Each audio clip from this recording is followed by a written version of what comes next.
C'est assez marrant quand on y pense, ce concept de mal vieilli. Je l'utilise souvent, un petit peu par défaut, quand j'ai peu de temps à accorder aux œuvres, pour ne pas trop développer, parce que c'est un concept qui est compris à peu près par tout le monde. Même si ça reste très subjectif, parce que ce qui me dérange, moi, peut ne pas en déranger d'autres.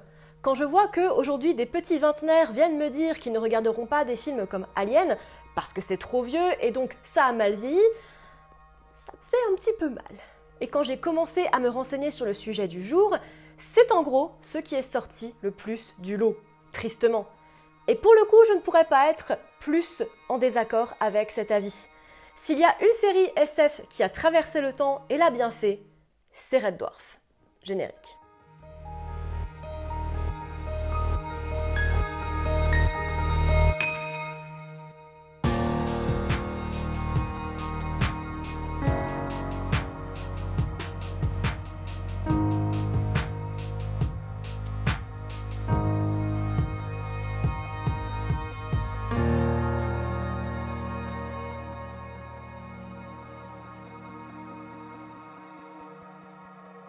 Bonjour à tous, je suis Noémie, bienvenue sur Horizon Universe. Et surtout, bienvenue dans ce premier épisode de À la vôtre, la série de vidéos où vous, les tipeurs, me demandez d'explorer un sujet ou une œuvre. Et franchement, j'aurais pas pu demander un meilleur premier sujet que celui-ci. Nous allons donc, à la demande du cher Bill Bokeh, explorer la série Red Dwarf, une série télévisée britannique créée par Rob Grant et Doug Naylor, sortie à l'origine entre 1988 et 1999, qui a ensuite connu une pause de 10 ans quand même, pour repartir en 2009 pour une 9e saison et 3 autres suivantes en 2012, 2016 et 2017, pour se terminer via une 13e saison sortie en 2020, un épisode d'1h30. Une sacrée épopée donc qui transpose cette petite sitcom dans un monde totalement différent. Mais je m'avance. Qu'est-ce qui se passe donc dans Red Dwarf ? Et vous inquiétez pas, c'est du thé, hein, il est 8h, et j'ai beaucoup moins rempli la tasse cette fois-ci. J'ai appris de mes erreurs.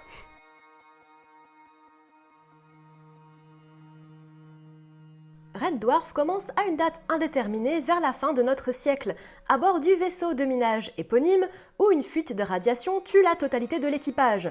Toutes ? Non ! Sauf un technicien peu scrupuleux du nom de Dave Lister, joué par Craig Charles, et son sublime accent irlandais, mis en stase pour une punition après avoir apporté sa chatte enceinte sur le vaisseau, la chatte en sécurité dans la cale. L'IA du vaisseau, Holly, garde Lister en stase jusqu'à ce que le niveau de radiation lui permette de survivre, un processus qui prend 3 millions d'années. La solitude ayant rendu l'IA complètement sénile au réveil de Lister, qui est à présent le dernier être humain de l'univers, mais toutefois pas seul sur le vaisseau. Son ancien compagnon de chambrée et supérieur, Arnold Judah Rimmer, le nom est bien porté, joué par Chris Berry, est réanimé sous la forme d'un hologramme par Holly pour garder Lister sain, ainsi que Chat, ou le chat, ou Cat, joué par Danny John Jules, le dernier descendant de la lignée engendrée par le chat de Lister, devenu humanoïde. À la saison 3, le mécanoïde Crichton, joué par Robert Llewellyn, rejoint l'équipe. La série explore donc l'idée que Lister soit le dernier humain au monde, alors qu'il voyage dans l'espace et rencontre différents obstacles comme la dilatation du temps, des formes de vie étranges, le tout en s'insultant de manière délicieusement anglaise tout le long.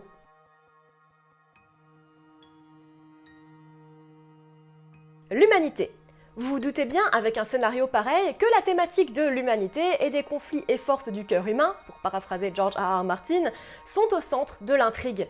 Principalement, on s'interroge avec Lister sur la fin de l'humanité et ce qu'implique le fait qu'il soit le dernier homme en vie. Et qu'est-ce qui a pu se passer en tout ce temps ?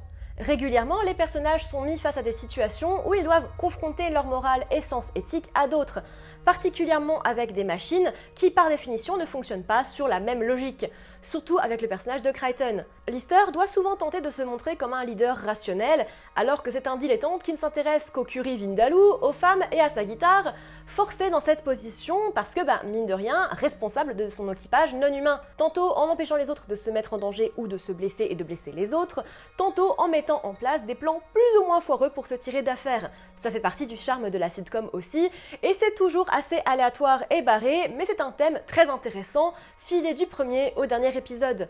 A noter que Lister est une sorte de déité pour les félins évolués, ce qui rajoute une couche en plus sur cette thématique, et qu'il est son propre père aussi. C'est tout un truc. Je vais pas spoiler, mais c'est tout un truc. L'IA. Les créateurs de la série n'ayant pas voulu mettre d'aliens dans le mélange, l'un des principaux protagonistes et éléments de réflexion de la série sera l'IA dans son ensemble, la création humaine contre elle-même en gros. De Holly, l'IA du Red Dwarf devenue complètement folle après 3 millions d'années seule, malgré ses 6 millions de QI, à Crichton, un robot designé à la Asimov pour aimer être au service des humains et ne pas leur faire de mal, et donc parfois complètement à côté de la plaque, en passant même par Rimmer, qui est un hologramme et ne peut plus rien toucher et ressentir. L'intelligence artificielle est pratiquement le seul compagnon de Lister. Ça crée souvent des tensions, des incompréhensions et des moments plutôt rigolos, et l'équipage rencontre plusieurs créations abandonnées de l'humanité au cours de leur voyage, avec franchement une réflexion assez poussée sur la question. La solitude. Plusieurs fois au cours de la série, Lister se reprend avec plus ou moins de violence dans la face qu'il est le dernier humain au monde. Déjà naturellement plutôt cynique, paresseux et pas franchement le mec le plus motivé de la Terre, il se laisse un petit peu aller, chaque fois rattrapé par un événement ou un personnage lui rappelant que la vie peut être quand même sympathique. Même s'il n'accorde pas beaucoup d'attention à lui-même, ses habitudes de boire, de manger et de dormir n'importe quand et n'importe quoi n'aidant pas à sa santé mentale. Ce sont des épisodes très forts avec franchement des passages plutôt déchirants. Plus encore, c'est Rimmer qui va sérieusement déguster avec cette thématique. Lui qui pendant plusieurs saisons est fait de lumière douce et ne peut donc interagir avec rien ni personne, jusqu'à ce qu'une espèce de super IA lui donne la capacité d'être en lumière dure et donc de pouvoir toucher. Il passe même 600 ans seul dans une distorsion temporelle, ce qui a de quoi en traumatiser plus d'un, même un hologramme. Et même si on reste dans une série à dimension comique, la solitude des personnages est manifeste continuellement, même quand ils ne le sont pas. L'autre, parce que même si le casting est très réduit, il est tellement divers que la thématique de l'autre, avec un grand A, sa compréhension, son acceptation et sa survie est primordiale. Bien sûr, il y a le chat, une espèce évoluée qui n'a pour seul but que d'être classe et de ne rien foutre, un chat quoi, mais qui évoluera dans son rapport à l'équipage pour finir par le considérer comme sa vraie famille. Mais il y a aussi Rimmer, toujours dans le conflit avec son attitude de petit chef, qui cache une grande angoisse et la peur de l'échec. Mais aussi Kochanski, dont j'ai peu parlé parce que c'est un peu du spoil, mais qui est sûrement le meilleur exemple du rapport à l'autre. Donc pas de spoil, mais la série tourne en grande partie dans les rencontres faites par l'équipage, surtout de cette thématique. Comment comprendre l'autre, pour soit ne pas se faire bouffer, comme avec les changeurs de peau, soit pour se sortir d'une situation particulière. Le destin. Une des thématiques filées tout au long de la série est celle du libre arbitre, du choix et donc du destin. Je ne vais pas trop en parler pour ne pas spoiler, même si j'ai déjà évoqué que Lister était son propre père, créant une boucle de causalité pour ne pas que la race humaine s'éteigne totalement. Mais après tout, c'est assez barré pour rester agréable à regarder. Il y a également tout un épisode où le Red Dwarf passe la limite de la barrière lumineuse et voit des échos du futur, Lister voyant sa propre mort et tentant tout le long de l'éviter, rencontrant même un double. Plusieurs épisodes montrent également Crichton faisant mumuse avec une machine les baladant entre dimensions, impliquant que toutes ne se déroulent pas de la même manière, mais que changer de dimension n'est pas la solution pour éviter les problèmes qui arrivent de toute manière. Il y a un certain aspect déterministe tout au long de la série, qui est très intéressant, et une proposition plutôt rare et culottée en SF.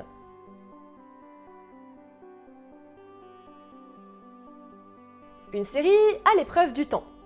On y est, le titre de la vidéo. Est-ce que c'est une série qui a bien vieilli? Eh bah oui, et non. On va pas se mentir, et ça serait hypocrite de ma part de dire le contraire, les effets spéciaux et même les visuels en général des premières saisons ont pris un sacré coup, même si ça reste parfaitement regardable et plus du pinaillage. J'aime personnellement bien le côté rétro, et même si on voit un peu le fond vert derrière la tête d'Holly ou le côté plastique du Red Dwarf ou de Crichton, honnêtement ça rentre plutôt bien avec l'humour. Ça aurait sûrement été plus dommageable dans une série plus sérieuse, on va pas se mentir. Et franchement, si les visuels peuvent avoir pris un coup, notamment ce que le chat trouve cool et sa manière de s'habiller, je trouve que le propos, les thématiques et sa manière de les aborder n'ont pas pris une ride. C'est apparent dans les saisons sorties plus tard parce qu'elles gardent la même lignée et restent toujours aussi sympathiques. Même pour moi qui ai normalement horreur des sitcoms, c'est peu ancré dans la réalité avec peu de références culturelles, donc ça évolue bien mieux. Et puis, on va pas se mentir, l'humour anglais c'est totalement intemporel, en tout cas pour moi, et j'ai juste été à fond dedans du début à la fin. L'humour. Je crois que je l'ai déjà dit ça et là, mais j'adore l'humour britannique. Le cynisme et le sarcasme, les gens qui se détestent cordialement, j'y peux rien, ça me fait hurler de rire. Et bon, c'est très personnel, mais l'humour de la série, c'est son meilleur point. Et il y a vraiment eu des moments où j'étais à deux doigts d'en chialer tellement j'étais dedans. Aidée par des talents d'acteurs sortis du théâtre, particulièrement pour Rimmer et Lister, dont les échanges me font toujours au minimum sourire. Leurs expressions, leurs mimiques, leurs accents, celui de Lister est mais gold, les circonstances mélangées avec le reste, c'est juste du gâteau. J'adore aussi tout ce qui tourne autour du personnage du chat, de ses dents ridicules et de ses fringues, au fait qu'il se fout totalement des autres, et comment ne pas citer Crichton et son côté pleutre. Si vous avez vu la série, vous connaissez son running gag, et à chaque fois, il me fait hurler. Bref, pour moi, l'humour n'a non seulement pas pris une ride, c'est ce qui m'a vraiment vendu le truc.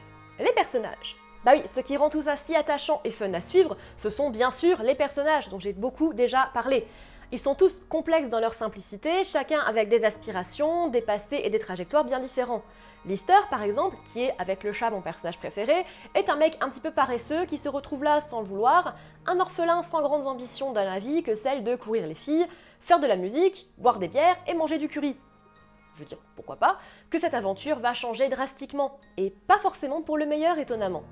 Rimmer souffre de méga daddy issues et également le responsable de l'incident qui tue l'équipage, est détesté par tout le monde car névrosé, lâche, bureaucratique et franchement juste pas une très bonne personne, auquel on s'attache parce que c'est quand même la ligne de survie de Lister et pour son parcours d'hologramme. Le chat est juste trop fun à regarder avec toutes ses mimiques, sa manière de bouger, même si on le voit de loin au début. Et Holly raconte absolument n'importe quoi et ses interventions en début d'épisode servant de résumé sont toujours dans le nawak. Bref, une brochette à laquelle on ne peut que s'attacher parce que, perclus de défauts, est profondément humain. Le clash des tons. Vous l'aurez sans doute remarqué quand j'ai abordé les thématiques principales, mais la série Red Dwarf est quand même, quand on creuse un petit peu, loin d'être légère. Elle est même assez dark par moments. Voire même à beaucoup de moments, quand on y réfléchit. L'épisode avec l'Inquisiteur, par exemple, est parmi les plus touchants et durs de la série, mais aussi Crichton apprenant qu'il a été créé pour une blague, Rimmer et Lister se détestant mais n'ayant que l'un et l'autre, et les deux personnages devant se confronter à qui ils sont réellement. Rimmer et son dégoût de lui-même, Lister faisant tomber le masque je m'en foutiste, tout le délire avec Kochanski et sa propre naissance. Il y a franchement des moments horribles dans cette série, et c'est là qu'on voit tout le talent des comédiens, qui peuvent passer rapidement de l'humour au drame sans aucun souci. Craig et Chris font juste un travail de dingue pour rendre les personnages et cet univers totalement barré crédibles. Et puis c'est sans compter le chat qui s'habille comme Michael Jackson, le côté potage des blagues et farces que se font les personnages. C'est justement ça qui rend la série si intéressante et a fait son succès et sa longévité. Ce mélange des tons qui traversent les âges, comme le Red Dwarf l'espace. Je suis un petit peu poétesse à mes heures. La suite ? Bien évidemment, mon premier réflexe après avoir regardé le film, qui est la 13e saison, c'est de vérifier si l'aventure est terminée, parce que l'histoire reste ouverte après tout. Et il semblerait qu'il se pourrait que Red Dwarf revienne sur écran ou en livre après indifférence sur les droits d'auteur, ce que j'attends avec énormément d'impatience, parce qu'il y aurait encore beaucoup à dire, et parce que c'est trop chouette de voir les acteurs évoluer et vieillir. Rendez-vous compte, la série a commencé en 1988. J'étais pas née, j'étais même pas pensée. Et on est en 2023 et elle est possiblement encore à continuer. C'est juste dingue comme longévité et c'est pas étonnant quand on voit le talent diffusé dans la série. Entre les effets techniques et pratiques qui deviennent de plus en plus cool et plaisants à voir, les acteurs qui grandissent vraiment dans leur personnage et l'humour qui ne bouge pas d'un poil de chat, tout en gardant le petit côté sérieux et l'approche SF pour le spectacle et la réflexion. Red Dwarf pourrait autant se terminer là que nous embarquer pour d'autres saisons. Peut-être une vraie conclusion pour l'équipage. Mais on ne peut qu'applaudir que malgré les soucis de production et son annulation, elle soit toujours restée au top et dans le cœur des fans. Et maintenant dans le mien.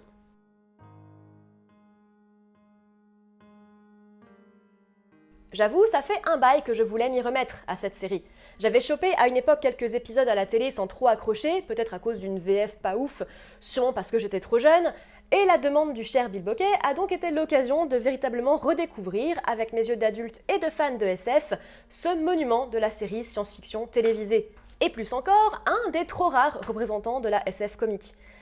Et je vais pas le cacher, j'ai adoré, je suis juste devenue fan. Et c'est con, mais j'ai accroché direct à l'univers, au perso, j'ai même développé un léger crush sur Lister, j'avoue qu'il est super mignon, alors c'est pas du tout mon genre, mais aussi au mythe qui entoure le show, son annulation en 99 pour revenir sur une saison très particulière, les divers événements que vivent l'équipage et les grilles de lecture possibles. Red Dwarf, c'est pas une énième sitcom débile où les personnages vivent la même chose en boucle et où rien n'avance à la Friends.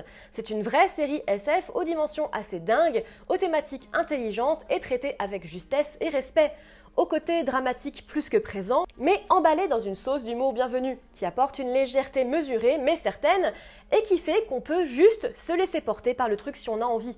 Si on veut se poser des questions, on peut, et on est même invité à le faire, mais on peut aussi faire sa PLS du dimanche devant, et c'est cool. En définitive, Red Dwarf a été plus qu'une bonne surprise, un visionnage que j'ai adoré et une série que je reverrai pour sûr dans les prochaines années. Et une série qui a vraiment bien vieilli, qui a su traverser le temps et qui restera, je suis sûre, un chef-d'œuvre classique de la SF. Pas parce que les effets sont particulièrement bons, ils sont même franchement mauvais dans les premières saisons, mais parce que sa discussion et sa réflexion et ses personnages sont intemporels. Merci à tous d'avoir suivi cette toute première vidéo de la série À la vôtre qui reprend du coup les événements, les œuvres, les éléments de SF dont vous avez envie que je parle. Voilà, c'est disponible sur Tipeee, allez, n'hésitez pas à faire un petit tour. Voilà, c'est dans la barre d'infos. Si vous voulez plus d'informations, n'hésitez pas à me DM sur les différents réseaux sociaux. Je vous en dirai plus.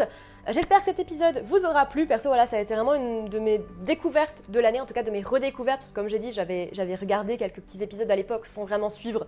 Du coup, voilà, j'avais pas vraiment suivi trop le délire. Mais là, j'étais juste trop heureuse de pouvoir redécouvrir cette série.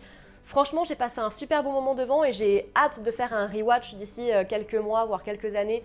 Voilà, pour pouvoir me remettre un petit peu dedans. Ça a été vraiment une très très bonne découverte. Et je vous encourage à regarder, ne vous laissez pas miner par les effets un petit peu, pour le coup, un petit peu datés des premières saisons. Ça vaut vraiment le coup pour son discours et pour les vannes et tout ça. Si vous êtes fan d'humour britannique, vous allez kiffer. Je vous retrouve très bientôt dans une nouvelle vidéo ou sur mes réseaux sociaux, que ce soit sur Twitter, sur Instagram, sur Goodreads, sur Twitch, sur TikTok. Voilà, tout ça, c'est dans la barre d'infos comme d'habitude.